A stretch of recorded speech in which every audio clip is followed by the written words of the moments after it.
Nueva ronda de Telesur Noticias, gracias por estar siempre con nosotros. Nos vamos a Washington. A esta hora, el secretario general de la OEA, José Miguel Insulza, ofrece su informe sobre el fallido golpe de Estado en Ecuador el pasado jueves, esto en el marco de una reunión extraordinaria del ente hemisférico. Veamos y escuchemos. Todos los que informan coinciden que ninguno con los que discutieron había leído la ley. Porque entraron tres grupos a tratar de conversar con el presidente, conversaron con él. El presidente les dijo que él no iba a ceder en nada y que lo único que tenían que hacer era dejarlo salir y retirarse. Pero eso no sabían, que no conocían la ley. Cuando alguien les explicaba la ley no lo sabían. La gente que estaba hablando el canciller Patiño cuando fue golpeado tampoco había leído la ley. En realidad parece que algunos no han leído la ley tampoco, porque no habían leído, porque eran muchos los que no la habían leído, incluso en la prensa y en otras partes, porque ayer hemos leído todo que le subieron, que aumentaron las remuneraciones de la policía ayer. No.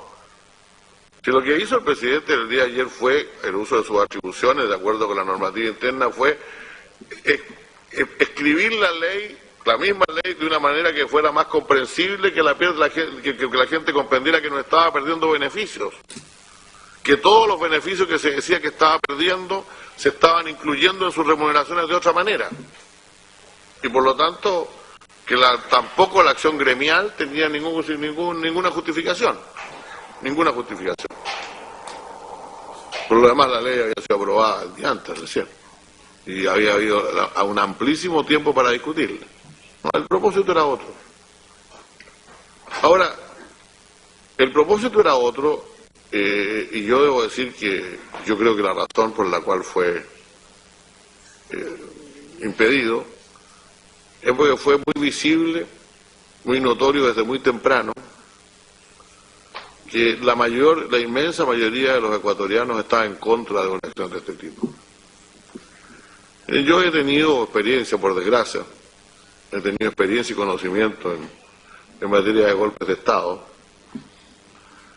y podrá haber por ahí alguno excepcional. Ayer conversaba con unos embajadores y decía que el único que se me ocurría era el de los coroneles griegos, el último golpe de los coroneles griegos, que fue hecho evidentemente en minoría, o sea, con evidente rechazo del conjunto de la población, hasta el punto que no encontraban quien ocupara los cargos públicos y tuvieron que entregar el poder pocos meses después. Pero por lo general los golpes requieren una fuerza política detrás de ellos, requieren fuerza política, requieren que haya gente que esté a favor de eso. Así ocurrió en mi país, en que, querámoslo o no, existía un número muy importante de población que estaba en contra del gobierno y que quería verlo irse. Por cierto, había muchos más yo espero que hayan sido más que querían que se quedara, pero había una fuerza política importante, había una batalla política también. En el caso de Ecuador, ciertamente oposición existe, y espero que siga existiendo, como ocurre en toda democracia, pero la gran mayoría apoyaba al gobierno, y por lo tanto estaba en contra de lo que se estaba haciendo. Por lo siguiente, este golpe no faltó,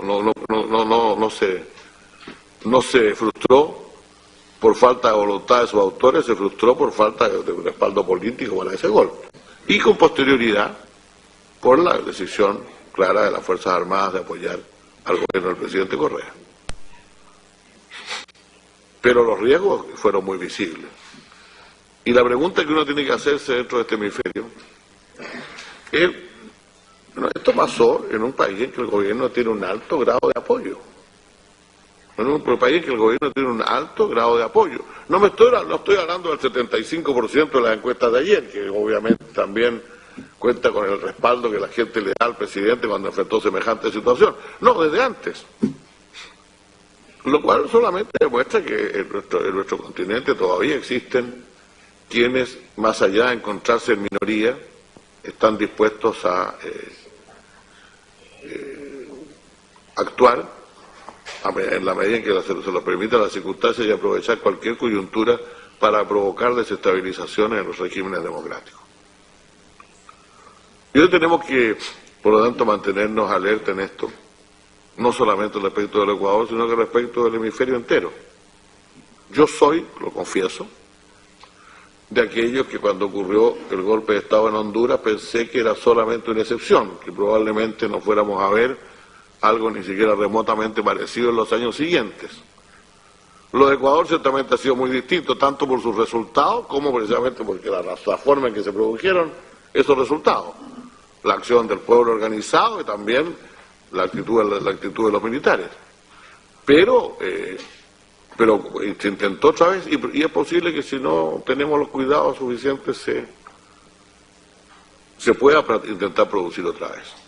No voy a hablar de situaciones de otros países, no tiene ningún sentido hacerlo, pero creo que no estamos como pensamos durante los últimos 5 años, durante los 5 años los primeros 5 años de mi ejercicio como secretario general de la Organización de Estados Americanos, no ocurrieron este tipo de hechos, lo cual habría espacio para un discurso en que dijera, mira, eso ya pasó, los problemas de la democracia son otros, sí, los problemas de fondo de la democracia probablemente van mucho más allá, pero estos problemas no han dejado de ocurrir y se pueden volver a ocurrir entre nosotros. Y eso significa necesariamente que más allá de las diferencias que existen, más allá de la multiplicidad de visiones que existe en el hemisferio, más allá del tipo de política que cada cual quiere llevar a cabo en su país, nosotros hagamos cada vez un esfuerzo mayor por unificarnos en torno a los principios que nos unen,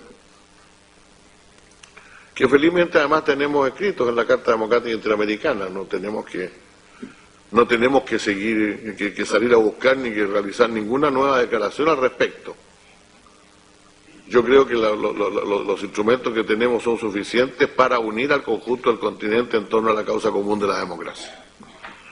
Con todas las diferencias que tengamos, y aunque algún día vamos a discrepar, y unos van a decir unas cosas y otros van a decir otras. La verdad es que esto nos pone en una situación de fuerte riesgo. Son estas las dificultades que tenemos que enfrentar. Yo creo, por cierto, que eso exige de parte de los gobiernos también una cierta actitud. Primero, un esfuerzo permanente por consolidar y fortalecer en nuestros países aquello que algunos llaman, tal vez exageradamente, el consenso, y yo diría más bien el diálogo y la amistad cívica, que significa que hay gobierno y hay oposición, pero que gobierno y oposición están dispuestos a dar legitimidad al sistema de gobierno que tienen y no a ponerlo en cuestión. Construir ese tipo de acuerdo nacional o de consenso nacional en torno a la vigencia del régimen democrático no es fácil, siempre van a haber quienes quieran rechazarlo, pero supone una actitud de diálogo permanente y de apertura hacia el conjunto de la sociedad. Y segundo, por cierto, el apego pleno al Estado de Derecho y a las normas que rigen la democracia desde el punto de vista interno. Eso no son tareas que correspondan a nosotros dar recetas ni dar opiniones respecto de los países, pero sí son criterios generales que todos deberían tener de acuerdo precisamente para estar en condiciones de enfrentar situaciones como la que se vivió hace unos días en Ecuador. Porque yo estoy muy convencido que si el gobierno del presidente Correa no hubiera tenido el respaldo que tiene, ciertamente la situación habría sido muy distinta. A pesar, aunque se hubieran violado las normas del juego democrático, habrían sido mucho más ya fueron varios los que salieron, sería mucho más los que habrían salido a decir que no, que pobre policía, fíjese usted la dificultad que hay, ¿por qué no le resuelven el problema? Fírmenle un papel, etcétera, ¿no? Revoquen la ley. Ahora, un país en el cual una azonada permite revocar una ley que se aprobó el día antes o 2 días antes, y simplemente la democracia deja de existir. Y por lo tanto, claro, los gobiernos idealmente deben tratar de forjar la amistad cívica interna y respetar plenamente el Estado de Derecho, y nosotros tenemos la obligación de respaldar plenamente la vigencia del régimen democrático, porque cualquier derrota en cualquier lugar del hemisferio es un daño muy grave para el conjunto, como lo hemos verificado ya. Pero quiero decir que además, y tal vez siguiendo el ejemplo del presidente Correa, debí decirlo al principio, como lo dijo él cuando habló conmigo, empezó diciéndome: este es un día triste para el Ecuador.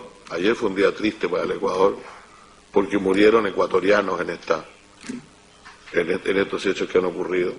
No sería lo mismo si nadie hubiera muerto. Fue un día triste por esto. Esto también hay que considerar que el daño humano que producen estas cosas, el dolor que producen en las familias y en los países, cuesta mucho curarlo. Y yo creo que en ese sentido el presidente adoptó la actitud más acertada al poner este como el primer tema. El primer tema, que es la muerte de ciudadanos inocentes en este drama, y de ciudadanos y de policías o soldados que cumplían con su deber. Yo espero que, por lo tanto, nosotros saquemos las lecciones de esta situación. Este es un tema que hay que conversar mucho más. Yo volví muy convencido de que la democracia ecuatoriana es sólida, que ha resistido un ataque importante, que ciertamente el país fue dañado por lo que ocurrió, ciertamente fue dañado, pero que tiene lo suficiente para salir adelante, pero convencido también de que tenemos que reflexionar mucho sobre las mejores formas de fortalecer y defender la democracia en nuestro hemisferio. Y repito mi agradecimiento a las autoridades ecuatorianas, a las cuales, como le dije en algún momento, tal vez, presidente, los estamos abrumando demasiado con nuestra solidaridad, porque con todo lo que usted tiene que hacer, me impresiona mucho que tenga que ser el tiempo para atendernos a todos nosotros, pero les agradezco de corazón la acogida que nos dieron, y espero que en los próximos días se vaya avanzando en las tareas que el presidente se ha puesto, que es, por una parte, fortalecer la democracia, fortalecer las instituciones. Ya ha dado una señal importante en ese sentido, por así decirlo, dejando estable la situación política que existía y informando que no van a haber medidas a ese respecto. El estado de emergencia ha sido prorrogado por pedido del Congreso por algunos días y no por un periodo extenso, y al mismo tiempo ha llamado a sancionar a los responsables, porque yo creo que estas cosas tampoco pueden quedar completamente impunes, y las graves violaciones de los derechos, del derecho humanitario que se produjeron. La muerte de ecuatorianos debe ser sancionada, y también debe ser sancionado los que se insurreccionaron contra la autoridad democrática civil, que es lo que dice nuestra Carta Democrática Interamericana. Nuestra Carta Democrática Interamericana dice claramente que un requisito esencial de la democracia es la subordinación de todas las autoridades, de todas las instituciones del Estado a la autoridad democrática civil. Eso fue lo que dejó de ocurrir en Ecuador el día jueves, y esa es la razón por la cual nuestra condena tiene que ser muy firme y muy clara. Muchas gracias, presidente.